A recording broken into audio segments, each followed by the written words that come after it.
السلام علیکم ریڈرز، کیسے ہیں آپ سب؟ میں امید کرتی ہوں کہ آپ سب خیریت سے ہوں گے۔ آج میں بکھرے کچھ اس طرح کے قسط نمبر 35 پڑھوں گی جسے داہیہ چوہان نے لکھا ہے۔ چلیں اب اس قسط کو سٹارٹ کرتے ہیں۔ کیا ہوا ہے؟ وہ آمنہ باجی کو رات کے وقت کمرے میں داخل ہوتی دیکھتی بولی، کچھ نہیں، بس کام ختم ہو گیا میرے سارے۔ وہ بیگم صاحبہ کے ساتھ جانا ہے جو حبیب کی شادی نہیں ہے دوسرے گاؤں وہاں، اور میں نے ان سے کہا ہے تمہیں بھی ساتھ لے جائیں تو انہوں نے کہا ہے لے جائیں، پھر تم چلو گی؟ وہ انتہا سے پوچھنے لگی۔ نہیں، میں نے نہیں جانا وہاں وقار ہوگا۔ انتہا، پھر اب شروع نہ ہو جانا، ایک دفعہ یہ شادی ختم ہوگی پھر میں تمہارا بھی مسئلہ حل کروں گی۔ وہ اس کے سامنے ہاتھ جوڑتے ہوئے کہنے لگی۔ پھر کب جانا ہے حویلی والوں نے؟ وہ اپنی آنکھیں اوپر نیچے کرتی آمنہ باجی سے پوچھنے لگی۔ 4-5 دن تک، نواب صاحب تو چلے گئے، باقی رہ گئے کل دانیال اور عثمان بھی چلے جائیں گے، پھر ہم دونوں بیگم صاحبہ اور اسکندر خان کے ساتھ جائیں گے۔ آمنہ باجی سے ساری تفصیل بتا رہی تھی۔ مراد چلا گیا؟ کب؟ آپ نے بتایا کیوں نہیں مجھ سے مل کر بھی نہیں گیا مراد؟ وہ حیرت سے آمنہ باجی کو دیکھتے ہوئے کہنے لگی، تم سے کیوں مل کر جانا ہے نواب صاحب نے؟ تم کوئی مہاڑانی ہو جسے اجازت لے کر جانی ہے انہوں نے؟ وہ باتیں سنانے لگ پڑی تھی جو ہمیشہ انتہا ان سے سنتی تھی۔ ہاں یہ تو ہے، وہ اور کوئی نہیں بات۔ کیا بتاؤں؟ ہاں ایک اور بات، مراد خان نے نیاز بانٹی ہے گاؤں میں۔ کس چیز کی؟ زندگی کی۔ اپنی انتہا، زندگی کی؟ کیوں؟ نیاز تو ہر سال حویلی والے مراد کے لیے بانٹتے ہیں، اس سال دوبارہ کیوں؟ وہ ان سے پوچھنے لگی۔ اسے سن کر حیرت ہوئی تھی۔ پتہ نہیں، لیکن سنا ہے نواب صاحب نے شادی کا فیصلہ کیا ہے، وہ جلد شادی کرنے والے ہیں۔ وہ انتہا کو دیکھنے لگی کہ وہ کیا تاثر دیتی ہے۔ شادی؟ کس سے؟ کب؟ وہ ڈر کر بولی تھی۔ کیا حویلی والوں کو پتہ ہے؟ کہ وہ پتہ نہیں لیکن کوئی پسند ہے انہیں۔ اب کون ہے یہ تو نہیں پتہ، بے شک وہ حویلی کے چھوٹے نواب اور سلجھے اور سمجھدار نواب کی بیوی ہوگی تو کوئی خاص ہی ہوگی، مراد کی بیوی بہت خاص ہوگی۔ وہ اپنے ہاتھوں کی انگلیوں سے کھیلتے ہوئے بولی، انتہا کا شوہر بھی بہت خاص ہوگا۔ آمنہ باجی کو پتہ لگ گیا تھا کہ وہ شرما رہی ہے۔ یہ کیا بات ہوئی؟ آپ بس میری طرف آ جاتی ہیں ہر بات پر۔ وہ اٹھتی جلدی سے وہاں سے جانے لگی۔ بے شک انتہا مراد کی بیوی بہت خاص ہوگی۔ مراد اس وقت دوسرے گاؤں ایک پرانے گھر میں موجود تھا۔ میں ملنے تو دادا سے آیا تھا۔ وقار سوچا تم سے بھی ملتا چل۔ وہ سامنے کرسی پر رسیوں سے بندھے شخص کو دیکھتا ہوا بولا، کچھ بولو بھیا، بلکہ تم کیسے بولو گے؟ پہلے منہ سے پٹی تو ہٹا دوں میں۔ مراد فوراً سے اس کے منہ سے پٹی ہٹانے لگا۔ کیا غلطی کی ہے میں نے؟ وہ مراد کی طرف دیکھتا خوف سے بولا، غلطی؟ بہت چھوٹا لفظ ہے وقار۔ وہ سامنے کرسی پر بیٹھتا ہوئے اسے کہنے لگا، مطلب؟ وہ وقار کو سمجھ نہیں آیا تھا کہ مراد جیسا شخص ایسی حرکتیں کر سکتا ہے کیا؟ مطلب یہ کہ تمہیں زبردستی مرنا پڑے گا۔ ویسے تو یہ کام میں کرتا نہیں ہوں، مگر جو بھی ہے کرنا پڑے گا اب تو۔ وہ حدیث صاحب کو اشارہ کرتا ہوا اسے کہنے لگا، کیوں، میں نے کیا کیا ہے؟ اس میں حدیث صاحب کی طرف دیکھا جو بہت پیار سے اسے وہاں لائے تھے۔ تم سے میری ہونے والی بیوی کا رشتہ طے ہو چکا ہے، اسے بس بیوہ کرنے آیا ہوں۔ وہ حدیث صاحب سے گن پکڑتا ہوا اس کی طرف دیکھنے لگا۔ نہیں، کس سے ہوا؟ کس سے؟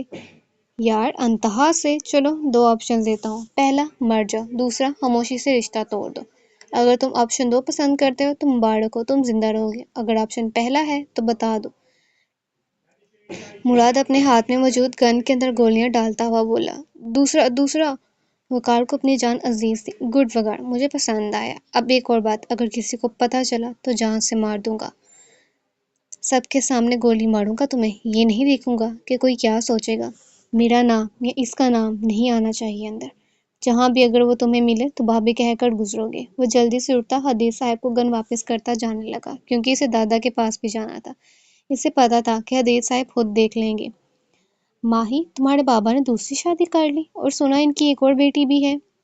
ماہی، انہوں نے بیٹے کے لیے؟ ماہی، اب کیا ہوگا؟ باپ تو نہیں رہا تمہارا، ایسے کل کو تمہاری ماں بھی کرے گی۔ ماہی، تم نے اپنی بہن دیکھی ہے کیا؟ کیا یہ سچ ہے تمہارے باپ نے دوسری شادی کر رکھی ہے؟ ماہی، تمہاری ایک بہن بھی ہے، میں نے سنا تمہاری ایک چھوٹی بہن ہے۔ چہرہ نم ہو رہا تھا، بھیگ رہا تھا۔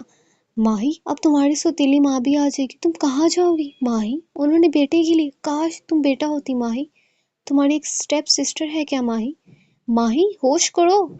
بند آنکھیں ایک دم سے کھل کر بیٹھ گئی، اسے یقیناً ایک خواب آیا تھا۔ ماہی نے اپنے چہرے پر ہاتھ پھیرا جو پسینے کی وجہ سے گیلا ہو چکا تھا۔ ماضی کی فلم چلی تھی ایک بار پھر سے۔ وہ جلدی سے اپنے بستر سے اٹھتی، شیشے کے سامنے جانے لگی۔ شیشے کے سامنے کھڑے ہوتے ہی اس کی نظر فوراً اپنے چہرے پر پڑی۔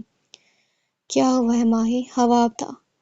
خواب نہیں تھا ماہی، حقیقت تھی۔ ماہی، تمہاری زندگی کی حقیقت۔ تمہارے باپ کی ایک اور بیوی تھی اور تمہاری ایک بہن بھی۔ کون ہے وہ جس کو میرے باپ نے پیار دیا اتنا کہ ہمیں چھوڑ دیا؟ دوسری بیوی سے بھی تو بیٹی ہوئی تھی، پھر اسے کیوں ذلیل نہیں کیا؟ کیوں میرے باپ نے میری ہی کیوں؟ میں ہی کیوں سہتی سب؟ وہ بھی سہتی۔ وہ خود کو غور سے دیکھنے لگی۔ اسے ڈر لگ رہا تھا اتنے سالوں بعد۔ نظر ایک دم سے گردن پر پڑی تو گردن پر ہاتھ رکھنے لگی اور آنکھوں کو بند کر لی۔ کوئی گلا دبا رہا تھا، سانس اکھڑ رہا تھا۔ اچانک اس کے باپ کی گرفت اس کے گلے پر ہلکی پڑ گئی۔ شاید رحم آ گیا تھا، زندگی بخشتی تھی اس دن اس کے باپ نے۔ ماہی نے اپنی آنکھیں کھول لی، آنکھوں سے پانی بہنے لگا تھا۔ ظلم پر ظلم ہوا تھا۔ اس نے ایک اوار پی، پھر اپنی گردن کو دیکھا، پھر اس گردن پر جھکتے انسان یاد آیا تو روح کانپ اٹھی۔ وہ جلدی سے بیٹھ کے سائڈ ٹیبل کی طرف بھاگی، وہاں پڑا پانی کا جگ اپنے غلق میں اتارنے لگی۔ کچھ نہیں ہوا، اللہ ہے نا، وہ کچھ غلط نہیں کرے گا میرے ساتھ۔ بس اتنا امتحان تھا، بھول جاؤ اپنے باپ کو، ان کی دوسری بیوی کو، اپنی بہن کو۔ میں نے تو دیکھا ہی نہیں، اسے پھر کیوں سوچوں؟ وہ کون ہے، کیا ہے؟ مجھے اپنی بہن کا سوچنا نہیں چاہیے؟ وہ اپنی ماں پاس صحیح ہوگی۔ ماہی بٹ پر بیٹھ گئی، دل کو درد اٹھ رہا تھا۔ وہ فوراً سے آیت الکرسی کا ورد کرنے لگی کہ اچانک ایک فکرہ کان سے ٹکرانے لگا۔ کل کو تمہاری ماں بھی ایسے کرے گی۔ نہیں ماہی نہیں، وہ ایسے نہیں کرے گی، مجھے یقین ہے۔ ہاں، میں ایک ہی بیٹی ہوں اور ان کی، وہ ایسا کیوں کرے گی؟ وہ خود کو جھوٹی تسلیاں دینے لگی، جبکہ اسے یقین تھا اس کی ماں نے دوسری شادی کر رکھی ہے۔ میں سوچ رہی ہوں اب تمہاری شادی کر دی، اسے کچھ دن پہلے کہا گیا۔ اپنی ماں کا وہ فکرہ یاد ہے جو انہوں نے اس سے کہا تھا۔ اس کا دماغ ایک دم سے ہلچل کرنے لگا تھا۔ وہ ابھی چھوٹی سی تھی، اس کی ماں ایسی بات نہیں کر سکتی تھی۔ وہ ان کا فکرہ نہیں تھا، وہ کسی اور کی زبان بول رہی تھی۔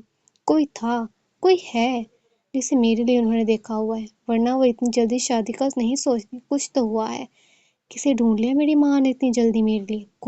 کون ہے؟ ذیان حیدر؟ نہیں ہو سکتا، یہ اتنی بڑی زیادتی نہیں۔ وہم ایک اور وہم جو حقیقت ہونے والا تھا۔ ذیان حیدر کی دہلیز ماہی کا منتظر تھی سالوں سے۔ ذیان حیدر سے اسے ملنا تھا کسی بھی طرح۔ ماہی بی بی، آپ کی ماما آئی تھی کیا؟ ملازمہ برتن دھوتے ہوئے سے پوچھنے لگی۔ جی آئی تھی، کچھ دیر رہی پھر چلے گئی۔ وہ کچن میں موجود کرسی پر بیٹھتے ہوئے بولی۔ اب پھر جا رہی ہیں یہ گھر چھوڑ کر؟ ہاں، لیکن ابھی نہیں، 2-3 مہینوں تک کیا کر سکتے ہیں؟ ماما نے کہا ہے اپنے ایک دوست کے گھر رکھیں گے، جہاں وہ رہیں گی۔ میرے ساتھ اچھا نہیں ہے ان کے ساتھ؟ وہ اکیلے ہی تو بیٹی ان کی، میرے علاوہ کون ہے ان کا اس دنیا میں؟ آپ بہت پیار کرتی ہیں اپنی ماما سے۔ وہ ماہی کی بات سنتے مسکراتے ہوئے بولی۔ بہت۔ ماں کی محبت کوئی مقابلہ نہیں کر سکتا۔ ماں درد سمیٹ دیتی ہے اپنی اولاد کا۔ بالکل ماہی بی بی، میری دعا ہے کہ آپ کو بہت پیار کرنے والا شوہر ملے، جو آپ کو بچوں کی طرح رکھے، ہر وہ خوبی ہو جو آپ کو چاہیے اپنے ہم سفر میں۔ میں شادی نہیں کرنا چاہتی۔ کیوں؟ دل گھبراتا ہے میرا اس لفظ کو سن کر۔ ایسا لگتا ہے کوئی انتظار میں بیٹھا ہے کہ میں اس کی زندگی میں آؤں اور میری زندگی کو تنگ کریں۔ مجھے لگتا ہے اگر کبھی میں نے شادی کی تو نبھا نہیں پاؤں گی، یا پھر اس لیے کروں گی تاکہ کوئی زندگی کا سہارا ملے جو مجھے سمیٹ کر رکھے، مگر وہ مجھے بکھیر دے گا مجھے۔ ایسا نہ سوچیں، جو بھی ہوگا آپ کے حق میں بہتر ہوگا انشاءاللہ۔ وہ ادھر سے جانے لگی کیونکہ وہ ان سے ایسی باتیں نہیں کرنا چاہتی تھی۔ دعا ہے یہ سیاہی آپ کی قسمت میں نہ ہو۔ بولنے والا ذیان حیدر۔ پتہ نہیں کیوں جب سے میں تم سے ملی ہوں ذیان حیدر، قدرت بار بار تمہارا نام میرے آگے لا رہی ہے۔ میرا دل مجھے غلط ہونے کا احساس دلا رہا ہے۔ میں اپنی مرضی کی مالک ہوں، میں مر جاؤں گی مگر تمہارے ساتھ نہیں رہوں گی ایک چاہت طرح۔ اس نے اپنے ہاتھ میں پکڑا فون دیکھا، پھر کچھ سوچتے اپنی ماں کا نمبر ملا ڈالا۔ ماما کیسی ہیں؟ آج آپ نے کال نہیں کی؟ دوسری طرف ہر دفعہ کی طرح لمبی وضاحت ملی۔ آپ کہاں ہیں اس وقت؟ کام پر؟ دوسری طرف صرف ہاں کا جواب آیا تھا، اور اس کی ماں اس سے کام کے متعلق جھوٹ بولنے لگی۔ لیکن ماہی کو جھوٹ ہمیشہ سچ لگتے تھے، لیکن اسے اتنا بھی پتا تھا وہ جو سچ سمجھتی ہے وہ حقیقت نہیں ہے۔ اسے اتنا اندازہ تھا کہ وہ کام پر نہیں ہے، وہ اپنے دوسرے شوہر کے ساتھ ہوں گی۔ ذیان حیدر کی زنجیر کس نے ڈالنی تھی اس کے پیر پر؟ اس کی ماں نے خود ڈالنی تھی، یا پھر وہ جو اس کا سوتیلا باپ تھا؟ وہ ابھی بھی اپنی ماں کی لمبی وضاحتیں سن رہی تھی۔ ماہی کے دل میں سوال ایک تھا، مگر جواب میں وضاحتیں ہزار سننی پڑنی تھی اسے۔